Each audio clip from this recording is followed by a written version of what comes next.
The LA Rams have a new defensive coordinator in Brandon Staley and have been shutting down the run game while maintaining a too-high look, adapting to their opponents, and pairing excellent play from their defensive front and their secondary.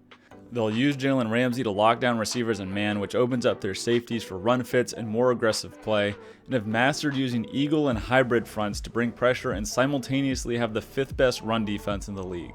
Brandon Staley worked with outside linebackers with Vic Fangio both in Chicago and in Denver, and a lot of the Fangio tenets have appeared with the Rams. But Staley has done an incredible job of adapting his personnel in front to react in-game to what offenses are doing, as evidenced by allowing just 3 or fewer points in the second half in 8 out of the 9 games that the Rams have played so far. Where Brandon Staley has really begun to blaze his own path with the Rams is how he's used the eagle front to great effect this season. There's a lot of subtle naming differences when looking at fronts, so to keep things simple, I'll refer to any front with 3 players aligned in a nose or a nose shade, and tackles lined up in a 4 or a 4-eye technique as an eagle front. What that means is that the nose tackle is either directly over the center or shaded to one shoulder of the center, and that the tackles are lined up directly over the offensive tackles or on their inside shoulders. The Rams will also then bring down their outside linebackers into wide 9 techniques, which places them outside of the tight end and allows the Rams defensive front to flow into and out of different front alignments like more generic 3-4s and 4-3 looks. With the interior alignment in 4 or 4-eye techniques, this makes blocking and climbing incredibly difficult for the offensive line. It almost mandates double teams across the board, and if a guard leaves on a power or a hard stretch, it's very easy for that 4-eye technique to attach at the hip and follow down the line of scrimmage. The eagle front is really designed to create free runners at the linebacker position by forcing offensive lines into making double teams and to help defensive linemen create penetration.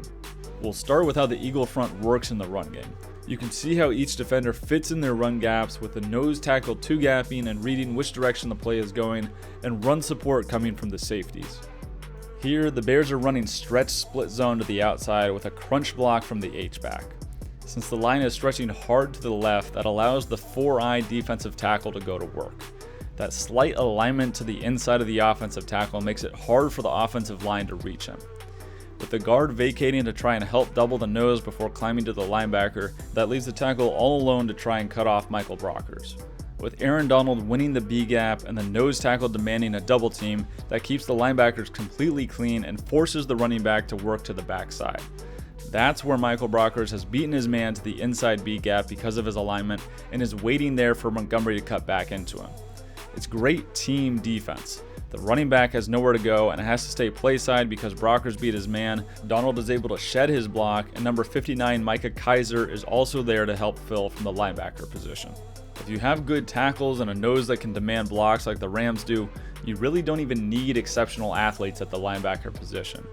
If they can play decisively and can read the flow of the offense, they'll be just fine, since they don't have to shed blocks that often when the Rams use their eagle front. Since the linebackers are kept clean and are able to be free runners, the Rams often don't put extra men in the box and maintain a too-high safety look. To combat some of the issues of having lighter boxes, they align their safeties closer to the line of scrimmage at about 10 to 12 yards. This allows them to be quicker contributors in the run game and protect gaps on the backside. These safeties are essentially just deep linebackers.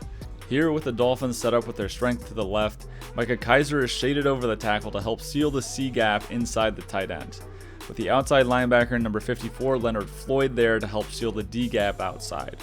So that means that Taylor Rapp, the safety, number 24, is now responsible for that weak side A gap. With the motion though, you can see the gaps shift over for the Rams defense. The slot corner over the receiver bumps down to take the C gap from Micah Kiser. Kiser bumps to take the weak A gap that was held by Taylor Rapp, and Rapp bumps over with the motion. On the snap, the H-back now also crunches across the formation, which yet again shifts the gaps. There's now no longer a D gap, so Leonard Floyd is responsible for the C gap, which allows number 22 to bump over and take the weak A, and Kiser takes the C gap outside where the crunch is headed to. That's a lot of adjustment, but the 3 down linemen still have their same assignments, and even if the linebackers and secondary get out of position, the front again forces double teams and keeps the linebackers clean and allows them to flow with movement in the backfield. Notice that none of the linemen are initially able to move up to the second level because they're forced by alignment to be solo on blocks or double team Aaron Donald. The Rams are one of the most sound defenses when it comes to playing with gap integrity. The run fits and gap assignments up front make the whole defense go. And while the Rams don't blitz often, they will use their eagle front in interesting ways to confuse offenses by walking up linebackers in the same alignments as they usually have their down linemen in. You still have someone aligned in a 0 over the center and 2 guys lined up in a 4-eye, while you now have Leonard Floyd and Aaron Donald with their hand in the dirt to rush the tackles. This can cause protection issues and force solo blocks on some of their best pass rushers.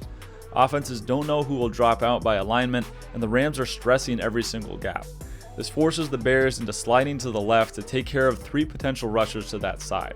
This, however, leaves a 2-on-2 to Donald's side with an additional corner blitz. They've isolated their best pass rusher one-on-one and overloaded one side with a corner blitz, all because of the front. The best thing is that they've manufactured this pressure while only bringing 4 guys, so the structure of their coverage isn't compromised. They'll give teams multiple blitz and pressure looks from that same stand-up eagle look with their linebackers.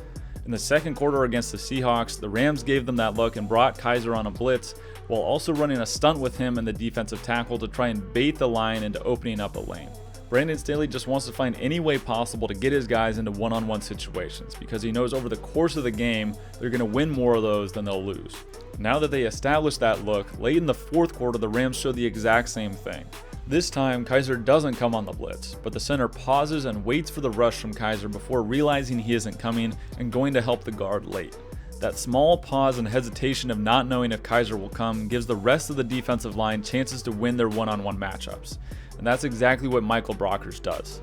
With no inside help, he works the guard upfield before swimming underneath him to the inside and getting a direct line on Russell Wilson for the sack.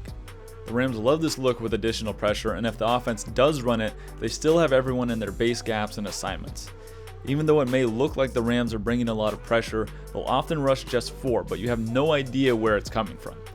Even if they aren't getting home all the time, they almost always create significant pressure out of these stand-up eagle looks.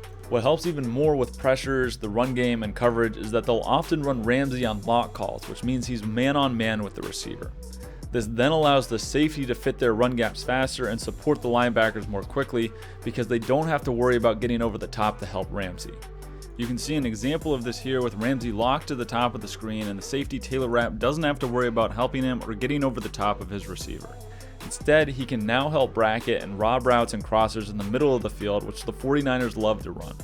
Ramsey's ability as a pure man corner frees up the secondary everywhere else and allows them to play aggressive and fast and gain players in other areas of the field. Having a corner in Jalen Ramsey who can hold a top-tier receiver like DK Metcalf to 2 catches for 28 yards and not a single target until the last minute of the third quarter can do incredible things for your defense. It just condenses the field for offenses with more players in less space. Nobody has to get under his route or over the top to help, and it keeps defenders closer to the formation and allows them to fit in run gaps and help in the underneath passing game. The Rams are shutting teams down on the ground and through the air, and Brandon Staley has used the pieces that the Rams have to perfection. He's found ways to get his guys in a position to succeed while being aggressive and balancing that with maintaining integrity to prevent big plays behind it with his 2 high safety looks.